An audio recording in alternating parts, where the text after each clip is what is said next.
விஜய் அவர்களை பத்திட்டு பேசலன்னா சீமான் அவர்களுக்கு தூக்கமே வராது போல. செய்தியாளர்கள் ஏதோ ஒரு கேள்வி கேட்கறதுக்கு சீமான் அவர்கள் சம்மந்தமே இல்லாம ஒரு பதில சொல்றாரு. விஜய் அவர்கள் கொள்கை எதிரின்னு சொல்லிட்டு பாஜகவை சொல்லுவாராம், அரசியல் எதிரின்னு சொல்லிட்டு திமுகவை சொல்லுவாராம். என்னங்க இது குழப்பற மாதிரி இருக்கு? என்ன அரசியல் எதிரிக்கும் கொள்கை எதிரிக்கும் என்ன வேறுபாடு? அரசியலுக்கும் கொள்கைக்கு என்ன வேறுபாடு இருக்கு? கொள்கை என்ன, அரசியல் அரசியல் எதிரி கொள்கை எதிரி, இது ரெண்டே எப்படி பாக்குறீங்க அப்படின்னு தற்கொலைத்தனமா ஒரு கேள்வியை கேட்டிருக்காரு. அதற்கான பதில தான் இந்த வீடியோ நம்ம பார்க்க போறோம். நீங்க பார்த்துட்டு இருக்கிறது இன்ஃபோ வித் சூர்யா.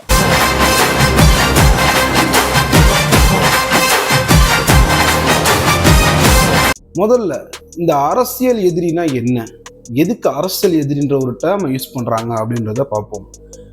அரசியல் எதிரி அப்படின்றத நம்ம எப்படி பிரிக்கலாம், எந்த கேட்டகரிக்குள்ள கொண்டு வரலாம் அப்படின்னு பார்த்தீங்கன்னா, ஒரு ஆல்ரெடி ஆட்சி பண்ணக்கூடிய ஒரு நிர்வாகத்தில் இருக்கக்கூடிய ஒருத்தவர், அவர் ஆட்சி ஒழுங்காக கொடுக்கல, மக்கள் கிட்ட சரியான நிர்வாகத்தை அவர் செயல்படுத்தல, மக்கள் விரோதமாக ஏதாச்சும் ஒன்று செய்கிறாரு, அவருடைய ஆட்சியில் அதிருப்தி இருக்கு அப்படின்றப்ப அவரை சாராத எதிர்கட்சியோ அல்லது பிற கட்சிகளோ உங்களோட ஆட்சியில் எனக்கு அதிருப்தி இருக்கு, ஸோ உங்களை நாங்கள் தூக்கிட்டு நாங்கள் மக்களுக்கு நல்லது செய்ய போகிறோம் அப்படின்னு சொல்லிட்டு ஒருத்தவங்களை அனௌன்ஸ் பண்ணுறாங்க பார்த்தீங்களா, எதிரியா. அதை தான் நம்ம அரசியல் எதிரின்னு சொல்கிறோம். இந்த அரசியல் எதிரின்றது முழுக்க முழுக்க அந்த அதிகாரத்துக்காகவும் மக்களுக்கு நல்லது செய்யணுன்ற நோக்கத்துக்காகவும் மட்டும்தான் நடக்குமே தவிர பர்சனலாக எந்த பிரச்சனையும் இருக்காது. அதே மாதிரி இந்த அரசியல் எதிரி அப்படின்றவங்க அப்பப்போ மாறக்கூடியவங்க தான். இன்னைக்கு விஜய் அவர்கள் திமுக அரசியல் எதிரின்னு சொல்லியிருக்காரு, நாளைக்கு விஜய் அவர்கள் முதலமைச்சர் ஆவார், அதுக்கப்புறம் வேற ஒருத்தவங்க முதலமைச்சர் ஆனாங்கன்னா அன்னைக்கு அரசியல் எதிரி யாரோ அவங்க மாறுவாங்க.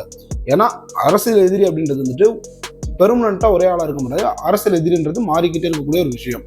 அதே மாதிரி கொள்கை எதிரி அப்படின்றத நம்ம என்னென்னு பார்ப்போம். விஜய் அவர்கள் தன்னோட மாநாட்டில் கொள்கை எதிரி பாஜக அப்படின்னு சொல்லியிருந்தாரு. அரசியல் எதிரின்றது ஒரு சீட்டுக்காக, அதாவது அதிகாரத்துக்காக சண்டை போடுறது, எதிரியை அனௌன்ஸ் பண்ணி அவங்களுக்குள்ள போட்டி போடுறது தான் அந்த அரசியல் எதிரின்னு சொல்லல. அதே மாதிரி சில கருத்தியல்களை மக்கள் கிட்ட போய் சொல்லிட்டு தவறான விஷயங்களை பரப்புறாங்க பார்த்தீங்களா. உதாரணத்துக்கு பிஜேபி மதவாத அரசியல் பண்ணுது அப்படின்னு சொல்லிட்டு அவங்க மேல விமர்சனம் இருக்கு. அது மட்டும் இல்லாம இந்து மக்களுக்கு மட்டும்தான் நாங்கள் சப்போர்ட் பண்ணுவோம், மற்றவங்களெல்லாம் சப்போர்ட் பண்ண மாட்டோன்ற மாதிரியான அவங்க மேல ஒரு அலிகேஷன் அப்படி இருக்கு. இந்த மாதிரி மதம் சார்ந்த ஒரு கொள்கைகளை பிஜேபி எடுக்கும்போது மதச்சார்பற்ற கொள்கைகளை நாங்கள் ப்ரூவ் பண்ணுவோம் அப்படின்னு சொல்லிட்டு அவங்களுக்கு எதிர்த்து நீ சாமின்னு சொல்லிட்டு இருக்காத, இல்லை ஒரு குறிப்பிட்ட கடவுளை மட்டும் தான் ஃபாலோ பண்ணுவேன்னு சொல்லிட்டு மற்றவங்களெல்லாம் கேவலமா பார்க்காத, எல்லாருமே சமமா பாரு அப்படின்னு சொல்லிட்டு இருக்கக்கூடிய விஜய் அவர்களுடைய கொள்கை தான் அவங்களுக்கு அகேன்ஸ்டா இருக்கக்கூடிய ஒரு விஷயம். ஸோ ஒருத்தவங்களுடைய கொள்கையை தங்களுடைய கொள்கைகள் மூலமாக எதிர்க்கிறதுக்கு பேர் தான் கொள்கை எதிரி. ஸோ இவங்களை அரசியல் எதிரிலாம் கம்பேர் பண்ண முடியாது.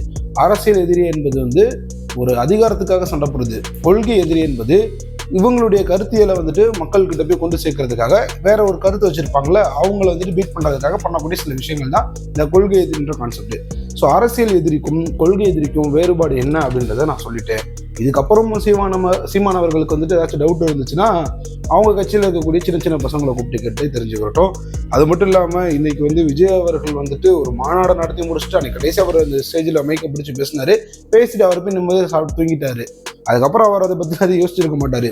ஆனால் அவர் பேசி முடிச்சு மைக்கை வச்சதுல இன்னைக்கு வரைக்குமே நாம் தமிழர் தொடர்ந்து அவர் மீது அவதூறு பரப்புறதா இருக்கட்டும் சரி, விமர்சனம் வைக்கிறதா சரி, என்னமாச்சும் ஒன்று பண்ணிக்கிட்டே இருக்கணும்.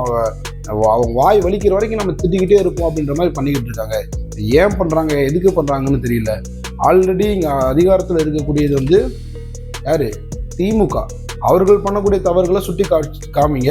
அவங்க இன்னைக்கு முதலமைச்சராக இருக்காரு ஸ்டாலின் அவர்கள், அவருடைய இடத்துக்கு நீங்க வரணும்னா அவரை எதிர்த்து விமர்சனம் பண்ணி மக்களுக்கு நல்லது செஞ்சுட்டு வாங்க.